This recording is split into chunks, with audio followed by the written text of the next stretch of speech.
What is up guys, Stu here. Next up from the film festival is a new Coen Brothers film.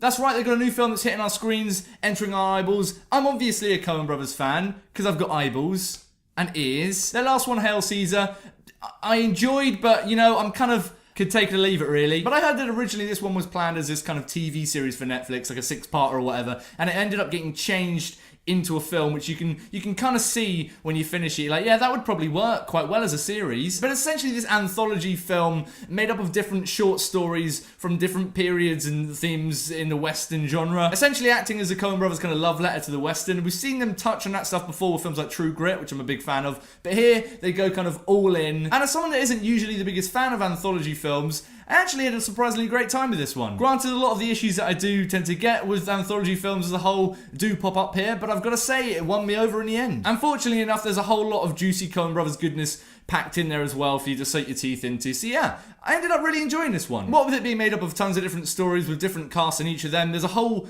load of actors and actresses in this cast list. I'm not going to go through them because I'd be sat here for years maybe, but they're all giving really solid performances. Some of them are in it longer than others, some of them I'd like to have seen in it a little bit more, but on the whole they're all great. A couple of standouts for me was Tom Waits in his section. I thought was fantastic. Really liked Tim Blake Nelson in the beginning as the titular Buster Scruggs.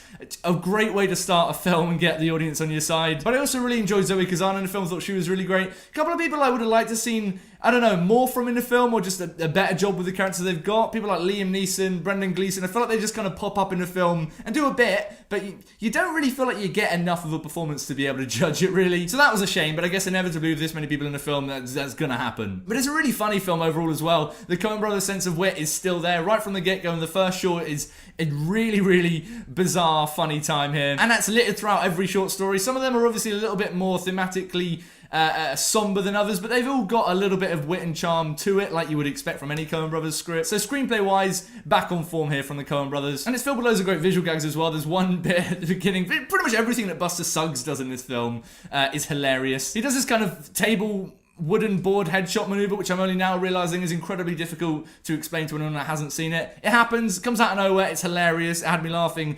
Like, way further into the film, I just remind myself of that happened, I'd be like, ha, that was funny. But it's also dark and brutal in places. I mean, the violence in this film throughout, it doesn't shy away from showing stuff. Sometimes it can feel quite cartoony, sometimes it's just sort of in-your-face gore, but it all really worked for me, and whenever it happened, it felt like it was appropriate for the story that it was in. It's not in every story. Well, there's probably a little bit of gore in every story, actually, thinking about it. But it's not like it goes too over the top. It's not like all the moody and sad scenes in the film are just like, hey, cutting people's heads off. And it does cover a lot of ground tonally. I mean, it's allowed to do that in this anthology format because you're able to tackle lots of different short stories that don't have to be thematically connected. So there's a lot of room for the Coen Brothers to play here, and I thought that was perhaps one of the more satisfying parts of the film. But that does start to come into the stuff that I think didn't quite work so well with the film, and I think it's just a general kind of thing that I take issue with the anthology film format in general, and that's that with so many different stories telling different themes and stuff, and they've all got, you know, different amount of time to them. Some of them are really short, some of them are really long. You start to firstly begin to compare them all in your mind. I think inevitably it's impossible not to do that. You start thinking,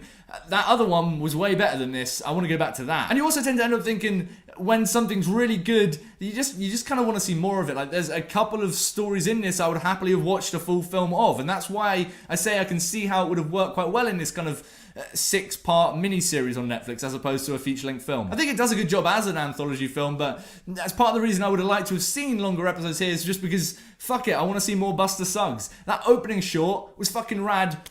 All of it. Well, it felt quite quick, but it must have been like, what, 20 minutes? Give me a feature-length version of that, please. Someone make that happen. You can't help but compare them in your head, and I think at the end of the day that's kind of detrimental to the film overall. But that being said, actually, thankfully, the short story segments that I didn't enjoy as much as others were the shorter ones anyway, so it's almost as if they knew they weren't actually hitting gold with those ones, so like, let's just get on to the next one. And the ones that I did really like, I really, really liked, and I've got some genuine, pure Coen Brothers gold in there, so you could look at it almost as if like you're seeing, what, 6 different Coen Brother films, so that's always a win. I guess this might not make much sense unless you've seen the film, but I don't think it's really spoiling it. I should probably let you guys know some of the segments I enjoyed the most, just because it is an anthology film. Loved the opening one with Buster Scruggs, our titular character. I loved the one with Zoe Kazan. I didn't think I was gonna, and then as it ended up going along, I was like, I'm really digging this shit. Can we have more of this? And I loved the gold digging one as well. And I really enjoyed the end one, which is again another one where I was like, am I enjoying this? And then suddenly I was like, yeah, I'm enjoying this. So yeah, it does almost kind of feel a bit weird having to review the film as a whole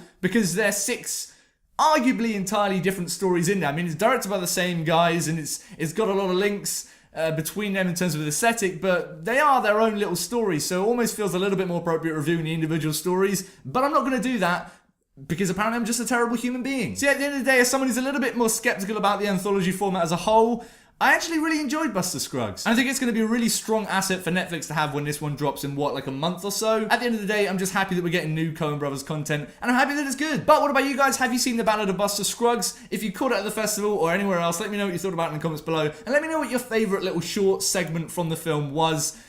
I've seen some different things from people online, which is interesting. Everyone seems to be taking different things, and I guess it just comes down to what sort of style you prefer in a film. But again, that's kind of cool. I like that in itself. Let me know what you thought about it in the comments below. I'd love to know. And as usual, if you like this video and you do want to see me talk about more shit, please do consider clicking subscribe. Helps me out big time, but also means you won't be missing any more of the London Film Festival content. If you haven't noticed already, there's a new review going out every day, which is much more content than I've usually been doing. So soak it up while it's happening. If you haven't already as well, please do make sure you're tuned into the Shoe Talks podcast. We'll have the first of a London Film Festival specials dropping at some point this weekend, Sunday, Monday, who knows. We'll be going into much more detail on some of the films I've been seeing at the festival. Buster Scruggs is probably going to be one of those. So if you want to see more in-depth thoughts on this film, check out the Shoe Talks podcast, and you can follow us on Twitter. Links for all of that are in the description down below. I'm going to go and learn that Buster Scruggs table trick, and then probably get arrested.